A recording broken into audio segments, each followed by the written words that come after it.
अपना उत्तराखंड में आप सभी का बहुत स्वागत है और मैं हूं आपके साथ में अमनदीप। खबरों की शुरुआत करेंगे। ऋषिकेश एम्स में सर्जरी विभाग में तैनात महिला डॉक्टर ने ऑपरेशन के दौरान छेड़खानी का आरोप लगाया है और इस पर कार्रवाई की मांग भी की है। महिला डॉक्टर का आरोप है कि ऑपरेशन के दौरान नर्सिंग ऑफिसर ने छेड़खानी की थी और जिसके बाद में अन्य डॉक्टर्स ने भी कार्रवाई की मांग की है और साथ ही राज्य महिला आयोग अध्यक्ष को मामले की जानकारी मिली है तो वो भी पहुंची और संयुक्त समिति बनाकर जांच शुरू कर दी गई।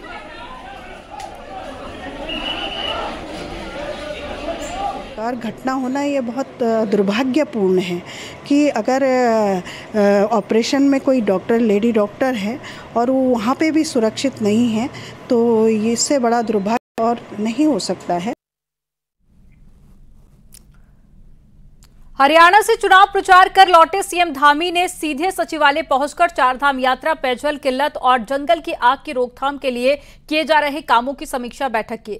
मुख्यमंत्री ने अधिकारियों को हर वक्त अलर्ट मोड पर रहने के निर्देश दिए हैं और कहा है कि देवभूमि में आने वाले श्रद्धालुओं को कोई भी दिक्कत ना हो, ये सुनिश्चित किया जाए। मुख्यमंत्री ने बिना रजिस्ट्रेशन के आने वाले श्रद्धालुओं को भी लेकर निर्देश दिए हैं कि श्रद्धालु चारों धामों के अलावा राज्य के अन्य धार्मिक और पर्यटन स्थलों के लिए जाना चाहता है और उन्हें वहां भेजे जाने के भी प्रयास किए जाएं।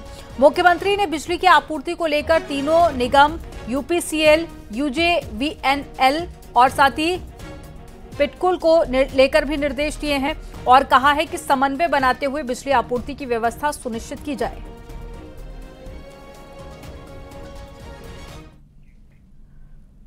के भक्तों के लिए अच्छी खबर है, अब केदारनाथ के गर्भगृह के भी दर्शन हो सकेंगे। प्रशासन और मंदिर प्रशासन और साथ ही समिति की तरफ से ये फैसला लिया गया बातचीत करके और केदारनाथ मंदिर के गर्भगृह को भी श्रद्धालुओं के दर्शन करने के लिए खोल दिया गया, जिसके बाद में अब आम श्रद्धालुओं को भी गर्भगृह के दर्शन कराए जाएंगे। केदारनाथ यात्रा को लेकर इस साल जबरदस्त क्रेज दिखाई दे रहा है और सारे रिकॉर्ड टूटते हुए दिख रहे हैं और गर्भगृह के दर्शन की मंजूरी के बाद में अब भक्तों की संख्या और भी ज्यादा बढ़ेगी।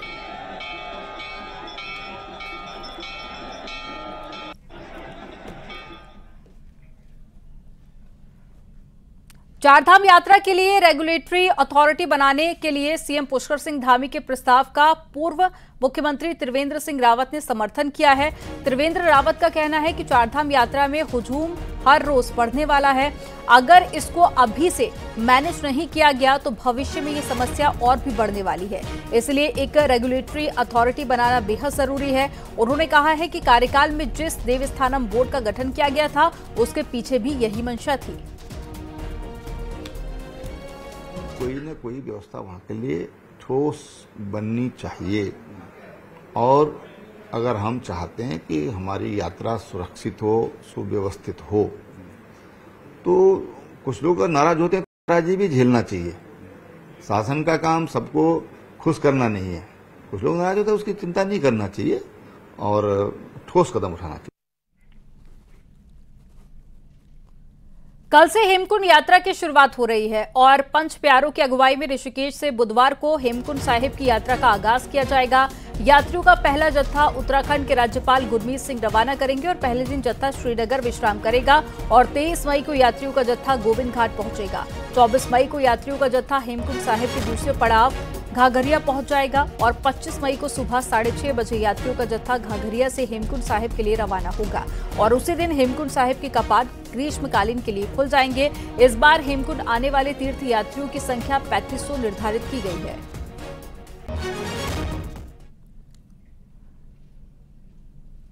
राज्यपाल गुरमीत सिंह ने पशु प्रजनन केंद्र कालसी का निरीक्षण किया और ये पशु प्रजनन केंद्र 1937 में स्थापित किया गया था, जिसे भारत सरकार द्वारा देसी गोवंश जैसे रेड, सिंधी, साहिवाल, गिर और साथ ही थारपारकर और के लिए संरक्षण और संवर्धन के लिए चयनित किया गया था और उच्च नस्ल की गायों के निरीक्षण के दौरान में राज्यपाल ने दूध निकालने वाली आधुनिक मिल्किंग मशीन के बारे में भी जानकारी ली। एनिमल डेवलपमेंट बोर्ड उत्तराखंड का जो लाइफ स्टॉक डेवलपमेंट बोर्ड है, यहाँ आने का एक अवसर मिला है। आज मुझे एक रियलाइजेशन हुआ कि टेक्नोलॉजी के मामले में ये जो एनिमल ब्रीडिंग फॉर्म है ये बहुत ही ऊंचे दर्जे का।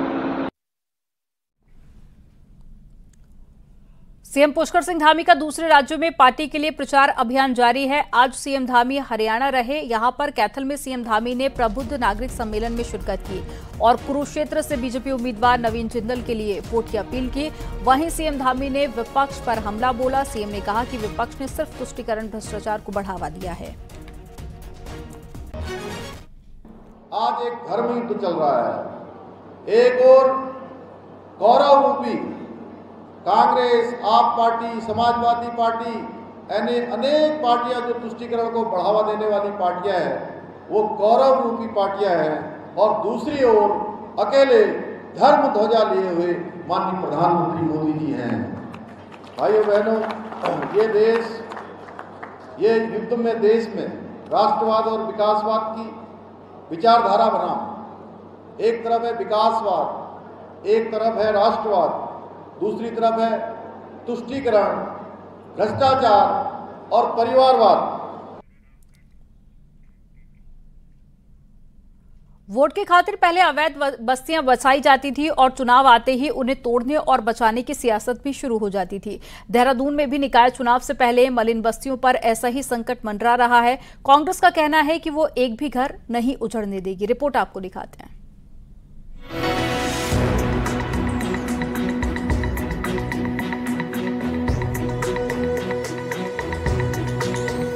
देहरादून में जहां बिंदाल और रिस्पना नदी को बहना था, वहां आज हजारों की आबादी बसी हुई है। 2016 से पहले बसी मलिन बस्तियों को बचाने के लिए बीजेपी सरकार 2 बार अध्यादेश ला चुकी है, क्योंकि ये बस्तियां मसूरी, राजपुर और रायपुर इलाके में हैं और यहां 2017 के बाद बीजेपी के विधायक हैं। अब नेशनल ग्रीन ट्रिब्यूनल के आदेश पर नदी क्षेत्र में बने करीब 550 अतिक्रमण हटने हैं, जिसके लिए नगर निगम की तरफ से नोटिस जारी कर दिए गए। कांग्रेस का आरोप है कि निकाय चुनाव को देखते हुए बीजेपी सरकार में बस्तियां तोड़ने की बात हो रही है।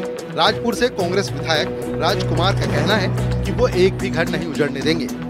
साल 2016 के बाद जब नदी के नजदीक जो मकान बने, तब शासन प्रशासन विभाग कहां सोए हुए थे। कांग्रेस के मुताबिक आने वाले वक्त में बीजेपी 2016 से पहले की बस्तियां भी उजाड़ देगी। तो रायपुर से बीजेपी विधायक उमेश शर्मा काऊ का कहना है कि जो बस्तियां 2016 से पहले की हैं, उन्हें बीजेपी नहीं हटाएगी, लेकिन अगर कोई नदी में ही मकान बनाएगा उसे हटाया जाएगा। डिपार्टमेंट, चाहे नगर निगम रहा हो, एमडीडीए रहा हो, इरिगेशन रहा हो या जल निगम रहा हो, सभी ने वहाँ पे करोड़ों करोड़ों रुपए के काम किए। अगर अतिक्रमण की जमीन पे थी वो, तो आप लोगों ने क्यों काम किए? और अगर अतिक्रमण की जमीन थी, जब मकान बन रहे थे, तो तब आपने क्यों नहीं नोटिस दिया? जब मकान बन के तैयार हो गया 2016 के बाद अब अतिक्रमण मांग रहे हैं। ये लोग भ्रमित कर रहे हैं और कांग्रेस भ्रमित नहीं करी है। आसपास जो खतरा होता है आबादियों को, उसको बचने के लिए जो नदी की धारा में बैठ गए और बैठते जा रहे हैं, उनको रोक लगनी चाहिए और उनको हटाने के लिए कार्रवाई होनी चाहिए, जिससे नदी अपने फ्लो से जाए और आसपास के क्षेत्रों को नुकसान ना करे। उत्तराखंड में इस साल अक्टूबर से पहले निकाय चुनाव होंगे और 2016 के बाद की बस्तियों पर अगर एक्शन हुआ तो कांग्रेस इसे चुनावी मुद्दा बनाने से नहीं चूकेगी। अब फैसला सरकार को करना है कि एनजीटी के आदेश पर एक्शन ले या फिर 2016 के बाद वालों को भी राहत दे। बस्ती का वोट बैंक न खिसके तो मंत्री गणेश जोशी कह रहे हैं कि धामी सरकार 2016 से पहले बसी सभी बस्तियों को नियमित करेगी ताकि कोई घर न उजड़े। पर अगर 2016 तक की बस्तियां सही हैं, तो उसके बाद वालों का क्या होगा? इसका जवाब न गणेश जोशी के पास है और न शहरी विकास मंत्री प्रेम अग्रवाल के पास। और हमारी सरकार का कमिटमेंट है, हम किसी भी बस्ती को टूटने नहीं देंगे और शीघ्र ही इनका नियमितीकरण करेंगे, ताकि बार बार जो ये तलवार इनके सर पर लटकी रहती है, उससे इनको हमेशा के लिए छुटकारा मिले। इंक्रोचमेंट जिस टाइम हो रहा है उस टाइम उसको रोका जाना चाहिए। अब जो इंक्रोचमेंट हो जाता है उसके बाद फिर चाहे एनजीटी हो चाहे कोर्ट्स हो, उनका जो निर्णय होता है आखिर उसको भी हमें पालन करना पड़ता है। तो ऐसी स्थिति में देखते हैं उसमें क्या रास्ता निकाल सकते। आदेश एनजीटी का है और एक्शन सरकार को लेना है, लेकिन निकाय चुनाव से पहले अगर साल 2016 के बाद बसी बस्तियों पर बुलडोजर चला और वोट पर चोट हुई तो हंगामा मचना तय है। दीपांकर भट्ट, न्यूज़ 18।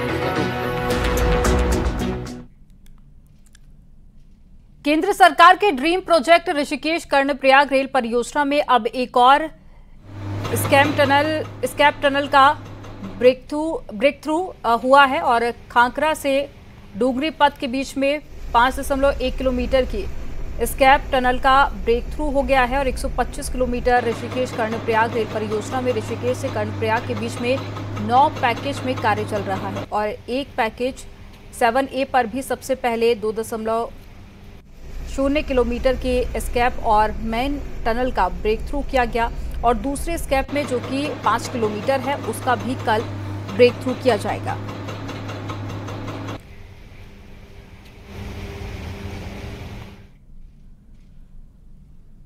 नैनीताल में फिर जंगल की आग ने टेंशन बढ़ा दी है। कल हल्की बारिश के बाद में वन विभाग राहत में रहा, लेकिन मंगलवार शाम आलूखेत के जंगल में भीषण आग लग गई और आग इतनी खतरनाक थी कि पूरा इलाका आग से स्वाहा हो गया। जंगल में फैली आग पर काबू पाना मुश्किल हो गया, तो वहीं वन्यजीव को भी इसकी मार झेलनी पड़ी।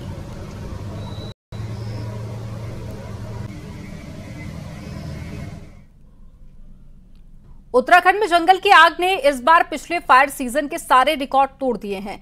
बारिश ने जहां जहां कृपा बरसाई वहां तो आग बुझ गई, लेकिन इसके अलावा जो बाकी हिस्से थे वहां पर जंगलों में आग अभी भी धधक रही है। अब ऐसे में सवाल यह है कि इतने साल में भी जंगल की आग पर कोई भी इस तरह का प्लान तैयार नहीं किया गया है ताकि जंगल में लगी आग पर काबू पाया जा सके। उत्तराखंड में हर साल गर्मियों के सीजन में जंगल आग की भेंट चढ़ जाते हैं। पिछले 10 सालों में करीब 24,000 हेक्टेयर एरिया के जंगल आग की चपेट में आए। वन विभाग के रिकॉर्ड के अनुसार इससे 4 करोड़ 71 लाख रुपए का नुकसान हुआ। इन 10 सालों में 22 लोगों की भी जंगल की आग से मौत हो गई। वन विभाग का कहना है कि जंगलों में आग हमेशा से लगती रही है और आगे भी लगती रहेगी। कोशिश ये है कि रिस्पॉन्स टाइम को कम किया जाए। जंगलों में आग की एक साइकिल होती है। जंगलों में जब भी ज्वलनशील मटेरियल जमा होता है तब ड्राई सीजन इसके लिए पेट्रोल का काम करता है। विभाग का कहना है कि कम बारिश की वजह से इस बार हिस्टोरिक ड्राई सीजन रहा, जिसने जंगलों को आग के हवाले कर दिया। और आग का एक साइकिल चलता है। अगर ज्वलनशील मटेरियल ज्यादा है और उसके बाद एक ड्राई सीजन आ जाता है, जो इस साल हुआ, बहुत तगड़ा ड्राई सीजन हुआ, हिस्टोरिक ड्राई सीजन हुआ है। हमारा विंटर रेंज भी फेल हुई, तो उस कारण परिस्थितियां ऐसी बन गई थी कि आग थोड़ी ज्यादा होनी ही थी और वो हुई है। वन विभाग का कहना है कि पहले की अपेक्षा आग बुझाने को अब मॉडर्न टेक्नोलॉजी के साथ ज्यादा प्रयास होते हैं। पहले सैटेलाइट अलर्ट नहीं मिला करते थे, अब सैटेलाइट अलर्ट मिलने की वजह से रिस्पॉन्स टाइम बहुत कम हो गया है। मैदानी क्षेत्रों में मॉडर्नाइज्ड टूल यूज किए जा रहे हैं, लेकिन पहाड़ों में ये संभव नहीं है। यहाँ आपको पैदल चलकर ही आग बुझानी होती है।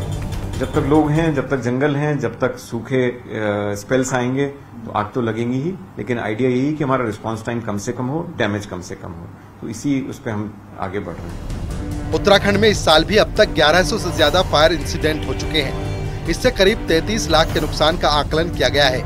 आग बुझाने के लिए 4000 फायर वॉचर हेलीकॉप्टर भी लगाए गए, लेकिन फाइनली आसमानी कृपा के बाद ही आग का तांडव शांत हो पाया। लेकिन जिन क्षेत्रों में बारिश नहीं हुई वहां अभी भी जंगल धधक रहे हैं। न्यूज़ 18 के लिए देहरादून से सुनील नवप्रभात की रिपोर्ट। यहाँ पर रुकेंगे एक छोटे से ब्रेक के लिए। आप देखते रहिए न्यूज़ 18।